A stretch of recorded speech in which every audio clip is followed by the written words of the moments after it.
Nous allons étudier aujourd'hui la formation des ions monoatomiques. On va essayer de comprendre pourquoi un atome de chlore forme des ions chlorure Cl- et pourquoi on ne peut pas avoir d'ion Cl+, par exemple. Alors, depuis le collège, vous savez qu'un atome qui perd un électron devient un ion positif que l'on appelle un cation. Quand il gagne un électron, cela devient un ion négatif que l'on appelle anion. Un ion est donc un atome qui n'est plus électriquement neutre.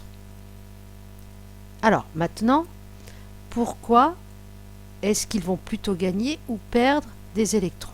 Alors, ce qu'il faut voir, c'est que dans la classification périodique des éléments, il y a une famille qui présente une particularité, ce sont les gaz rares, les familles de la dernière colonne de la classification périodique. Si vous vous rappelez, ils ont leur dernière couche complète, ce qui leur donne une très bonne stabilité. Et ce qui fait qu'ils ne vont pratiquement jamais réagir. On les a même appelés pendant un temps les gaz inertes de par leur non-réactivité. D'accord ? Eh bien, cette propriété est extrêmement intéressante. Et les autres atomes de la classification vont chercher à obtenir cette même stabilité. D'accord ?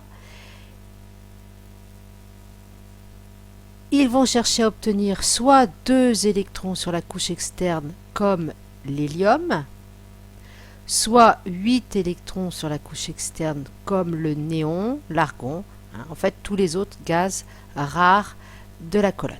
D'accord ? Cette structure en 2 ou 8 électrons est appelée structure en duet ou en octet. Alors, comment se forment ces ions monoatomiques? Si on prend maintenant le fluor qui est un halogène, avant-dernière colonne de la classification périodique, qui présente 9 électrons, 2 sur la couche K, 7 sur la couche L. Il va lui manquer un électron pour compléter sa couche externe. Il va donc chercher à capter un électron. Il obtient alors la même structure que le gaz rare qui le suit, qui est le néon. Il a alors 9 protons, 10 électrons, et donc une charge négative supplémentaire, ce qui fait que l'on obtient l'ion fluorure F-. Eh bien, tous les éléments de cette colonne-là vont avoir le même comportement. Ils vont tous chercher à capter un électron pour donner ce qu'on appelle les ions halogénures et auront comme formule chimique le symbole de l'élément avec une charge négative. Donc on a Cl-, Br-, I-. Si maintenant on prend les éléments de la 16e colonne, c'est-à-dire 2 colonnes avant les gaz rares. Prenons par exemple l'oxygène. L'oxygène, donc K2L6, n'a que 6 électrons sur sa couche externe, il lui en manque 2 pour avoir la même structure que le néon. Il va donc chercher à capter ces 2 électrons et dans ce cas, il possède 8 protons, 10 électrons et 2 charges négatives supplémentaires, il devient donc O2-. Et donc tous les éléments de la 16e colonne formeront des ions avec 2 charges négatives comme O2-, S2-.